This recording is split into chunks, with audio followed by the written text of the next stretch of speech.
It truly is a dog-eat-dog world for us guys. Now this notion is realized to us guys at a young age. I was watching this guy's podcast the other week. I watch it frequently. He's a pretty funny guy. But he was making a great point about actually his daughter in school. And he was saying on the lines of, I think she's like getting into middle school or something like that, but you have to stand your fucking ground. You have to stand up for yourself. You can't let anyone push you around. Because once you get past that certain grade, that's it. You're figured out. They know if they can fuck with you or they can't fuck with you. And really, you don't know how true that really is. Now, I don't mean to dive into all the stupid sob stories I have because everyone goes through stuff. My story is no different from anyone else's. There's a lot more people that have had worse experiences than I have, and a lot of people that have figured it out a lot quicker and have had better experiences than I've had. But I've known that I've learned certain stuff that was overlooked by a lot. So I think it was about around middle school time, just like that guy explained in his podcast, it was set in stone in my head of what's really going on with me, how I was viewed, what is going to be foretold for me in the near future of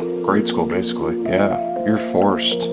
You're literally forced to believe it, especially for us guys. It really does feel like that. Probably 6th grade or so. I was taken by a group of fucking douchebags, obviously, and I think it was like Foursquare or something. We were playing in the back, way back of the school, and one kid decides to fight me, sets me up for a fight, and there's just the whole group's around me. It was bludgeoned in our heads, like, you get in a fight, you're expelled for pretty much a month of school if you get caught. I was thrown into it, so I tried to do the best I can to avoid getting in trouble. I think I swung a couple of punches, but I noticed something very important that I'm glad I caught. It was already predetermined of what the outcome was going to be when I was thrown into that. They wanted me to get hurt. They wanted me to learn something about this. Because I threw a couple punches and I got the guy, and yeah, he fucking threw more punches at me and got me pretty good, but I mean, I stood my own. But it was funny because once I threw mine, after I think it was like the second hit, he was pulled back by the crowd, and the crowd was coddling him. They were asking him, "Are you okay?" They were asking, "Did he mess up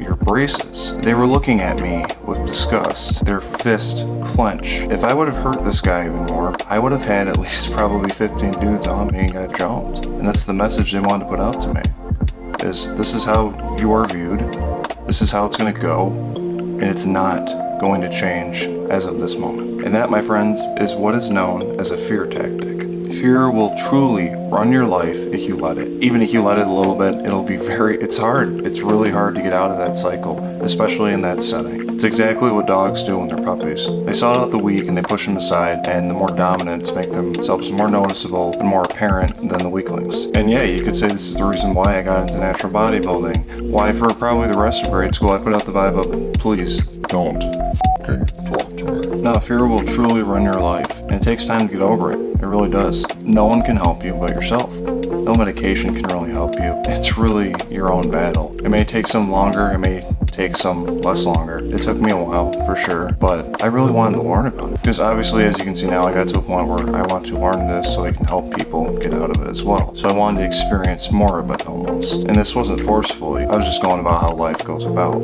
But I was taking into account of all what was going on while trying to do the right thing in life, and I got what I deserved. I got the lessons I need to learn from, and I got the experience that can help a lot of others too. Now, it's just how it is with us guys. At least once in our life, I can guarantee you're going to be in a physical fight. That's just how us guys are. You have to learn how to stand up for yourself. Take a self-defense class, look up stuff on the internet, focus on your form, basically, and stand your ground. Stand, planted, do not move, do not be deterred. Because I would say about 60% of the time, I mean, they're really not going to fight. Like, you just really stand your ground and just look at them like, okay, you really want to do this, I'm ready to fucking do this. So let's do this. A lot of people will back down. I mean, obviously people are different. Some people just come right out of the blue and sucker punch you. That happened to me so many fucking times. Stand your fucking ground. Don't be deterred. And just be ready. And yes, how I mentioned it's all set in stone when you're younger. It is. But the thing is, it's that easy to break from it if you just stand your ground, know who you are, and just be ready to react to life. And then walk away from it. Act like nothing even happened. Once it's over, just go about your day like nothing has happened. That's how you overcome that. Something like that happens, do not let it bother you. Know what you need to do what you need to do, and then just walk away like it didn't happen. When I started working these very rough manufacturing jobs, even in college, the setting was very rough because it is welding, it's skilled trades. You get rough people. This lesson was blundered into me throughout the whole thing. I had to learn. Oh boy, I had to fucking learn. Because if you showed weakness with anything, you would. You get jumped. I've seen many people get jumped at jobs. Just for saying stupid stuff, for looking at people weird. And all these jobs, there was no women at these jobs. It's just how us guys are. What I've also learned from that type of setting is stick to what the job entails. If you're all doing the same thing, stick to what is going on. And that's it. Other people want to talk shit back to them. Give them what they give back to you. But don't come off in a disrespectful way. If someone's fucking with you, again, stand your fucking ground, man. And then move on like it didn't happen. Because it's just going to keep happening and happening if you think about it. But also what works best with us guys too is talk is very cheap. We're physical. What we'd like to do is we'd like to concentrate on something, make something of ourselves, and then let it prosper throughout our world. We don't have to talk about it. We don't have to talk ourselves up about it. Talk about something so big and stupendous, even though it's just some little thing. It's not how it works with us guys. We let our work show for itself, as if we don't even have to say anything for it. It's a dog-eat-dog world, and the dogs that perform more, that are more alert, that can stand their ground,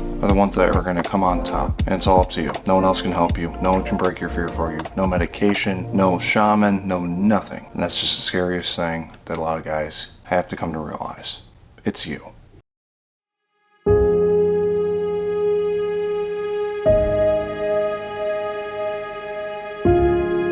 Saint Perigene, patron saint of all forms of cancer.